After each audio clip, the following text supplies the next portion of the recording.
सोचेंगे कि इस बार आपको वोट दें या ना दें। बहुत से लोगों की तो जमानत जब्त होने वाली है जो इस सरकार का साथ दे रहे थे। अभी हरियाणा में उन लोगों की जमानत जब्त होने वाली है, तब उनको अक्ल ठिकाने आएगी कि किसानों का मजाक उड़ाना बहुत भारी पड़ता है। बीजेपी ने जो अत्याचार किए हैं ना, वो हम कभी माफ नहीं कर सकते बीजेपी सरकार को। बीजेपी सरकार जवानों पे लाठियां बरसाने के काम कर मरते दम तक याद रखेंगे और भूल के भी हम कभी इनको वोट नहीं करेंगे। किसान आत्महत्या कर रहा है, माताएं बहनों को हर रोज बलात्कार के केस बढ़ते जा रहे हैं और प्रधानमंत्री जी बेटी बचाओ बेटी पढ़ाओ के नारे देते हैं। पेट्रोल 100 से पार कर दिया, गैस सिलेंडर 1100 से ऊपर कर दिया, टमाटर का भाव देख लीजिए। किसान खुद संसद में जाके, किसान खुद विधानसभा में नहीं जाएंगे तो किसानों के अच्छे दिन भी नहीं आने वाले। 1 लीटर पानी की बोतल 20 रुपए में आती है और किसान का गेहूं 19 रुपए में। किसके लिए काम करे 18 घंटे?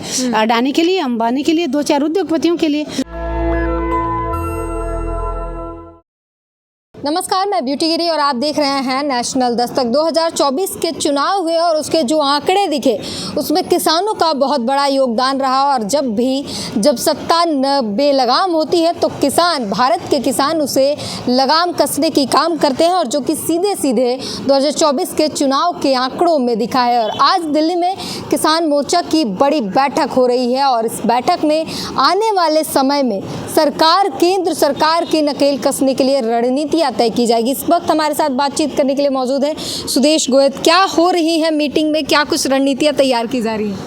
देखिए, मीटिंग अभी पूरे देश के किसान आज आए हुए हैं यहाँ पे। नेता जो जितने भी हमारे किसान नेता हैं, सभी संगठनों के, सभी राज्यों से, कोने कोने से यहाँ पे आए हुए हैं।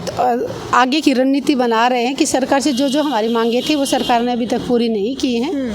तो उसके लिए अगर ज़रूरत पड़ेगी तो बड़ा आंदोलन करने की अगर ज़रूरत पड़ी तो वो भी करेंगे। और पूरे देश का किसान संयुक्त किसान मोर्चा के साथ है।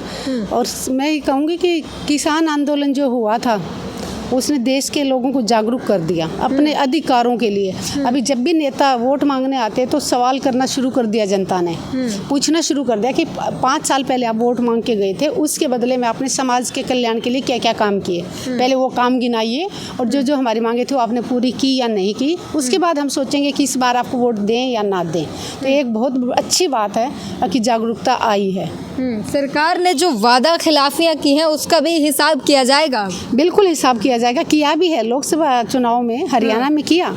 2019 में ये 10 की 10 सीट ले गई थी बीजेपी, लेकिन इस बार 5 सीटों पे रह गई। और अभी विधानसभा चुनाव आने वाले हैं तो बहुत से लोगों की तो जमानत जब्त होने वाली है जो इस सरकार का साथ दे रहे थे।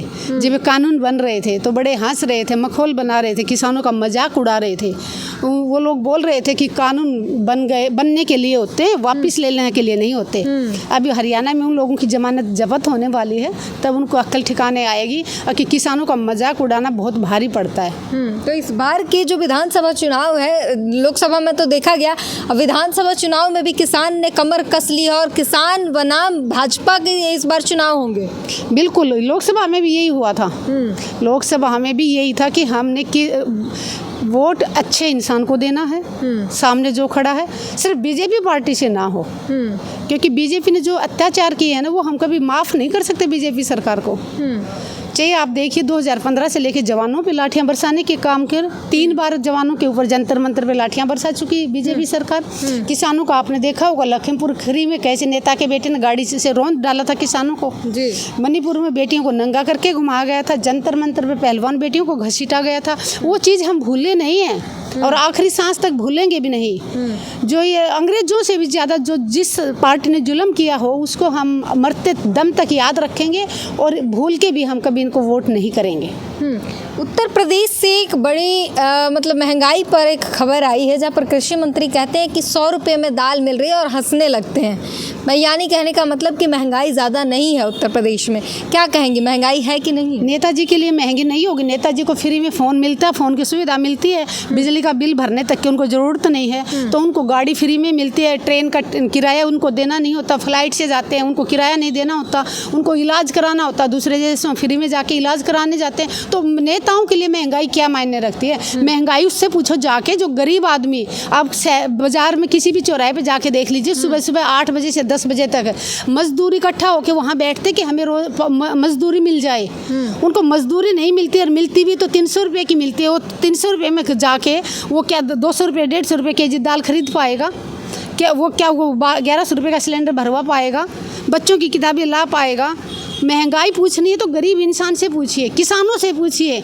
पहले डीजल का ड्रम भराने जाते थे कि उसमें ट्रैक्टर पे रख के 200 रुपये में ड्रम भर के आ जाता था, अभी हज़ारों में ड्रम भर के आता है। खाद का कट्टा देखिए, पहले 50 kg का कट्टा देते थे, अभी सरकार ने रेट तो और बढ़ा दिया, लेकिन खाद उसमें से पहले 5 kg खाद कम की, फिर 5 kg और कर दी, अभी 40 kg का कट्टा दे रही है। तो सरकार किसानों से ले रही है, किसानों को दिया कुछ नहीं। किसानों को दिया है तो सरकार ने घाव दिए हैं जो कभी नहीं भरेंगे, और किसान उन घावों को कभी भूलने नहीं देंगे। अभी हरियाणा की मैं बात करूं आपको, हरियाणा में किसानों के ऊपर कैसे लाठियां बरसाई गई थी, माताओं बहनों के सिर फोड़े गए थे। क्या हम उस चीज़ को हम भूल सकते हैं? बस्ताड़ा टोल पे क्या हालत की थी, पीपली में कितने लठे बरसाए गए थे, हिसार में क्या हालत की थी, रोहतक के अंदर कैसे लठे बरसी थी। और फिर वोट मांगने आ जाते हैं, इनको शर्म भी नहीं आती, वोट मांगने भी आ जाते हैं, फिर कहते हैं कि बीजेपी सरकार थी। अरे भाई, बीजेपी सरकार ने तो ठीक है कानून लाए, लेकिन बीजेपी सरकार को मजबूती किसने दी? उसके साथ कौन खड़ा था? बीजेपी सरकार ने जब कानून बना रहे थे उन पे साइन कौन कर रहा था? उनकी मजबूती कौन दे रहा था? क्यों नहीं किसानों के साथ आके खड़े हुए तुम? कि जो किसानों के से हमने वादा किया था कि तुम्हारी आमदनी दुगनी करेंगे, किसानों की आमदनी दुगनी की अभी तक किसी की?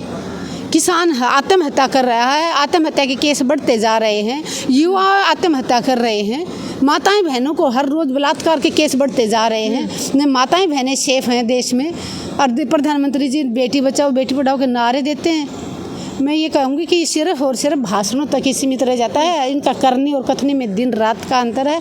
और देश के युवा तो जाग ही चुके हैं, माताएं बहनें भी जाग चुकी हैं, कुछ 20% लोग बचे हैं जिस दिन वो भी जाग जाएंगे तो इनको मैं कहूँगी कि मोदी जी कह रहे हैं कि देश 5वीं अर्थव्यवस्था में शामिल हो गया, फिर भी आप लोग महंगाई महंगाई महंगाई कर रहे हैं। तारीफ करनी चाहिए, 5वीं अर्थव्यवस्था भारत बन गया है। देश की महंगाई, पेट्रोल 100 से पार कर दिया, गैस सिलेंडर 1100 से ऊपर कर दिया, टमाटर का भाव देख लीजिए। किसान, और ये लोग जो सोचते हैं ना कि शहरों में बैठे लोग कि महंगा होगा तो किसान ने महंगा किया, किसान की जेब में कुछ नहीं जाता। सब्जी दाल राशन कितना भी महंगा हो जाए, किसान को तो वही पैसा मिलता है। किसान की जेब में 10 रुपये किलो के टमाटर के भी नहीं, 10 रुपये भी नहीं जाते उसकी जेब में। महंगाई बढ़ती तो आगे जाके शहर में आगे जाता किसके जेब में? दुकानदार जो स्टोर करते हैं सामान सब्जियों को। किसान के पास, किसान क्या करता है, खेत से सब्जी ताज़ा सब्जी उगाई और मंडी में लेके जाता है। भाव लगाने वाले वो होते हैं, कट्टे भर भर के बोरी भर भर के लाता है, तो पूरी बोरी का कहते हैं 50 रुपये में पूरी बोरी दे जाओ, और फिर उसी सब्जी को 50 रुपये 60 रुपये 80 रुपये किलो बेचते हैं ये लोग। तो किसान के तो बेचारे को 4 पैसे ही मिलते हैं।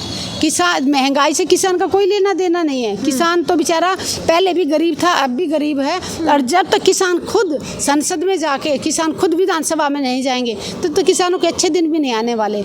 जब तक किसान अपनी फसल का भाव खुद तय नहीं करेगा तब तक किसान के अच्छे दिन नहीं आने वाले। पानी की बोतल लेते हैं, 1 लीटर पानी की बोतल 20 रुपये में आती है, और किसान का गेहूँ 19 रुपये में।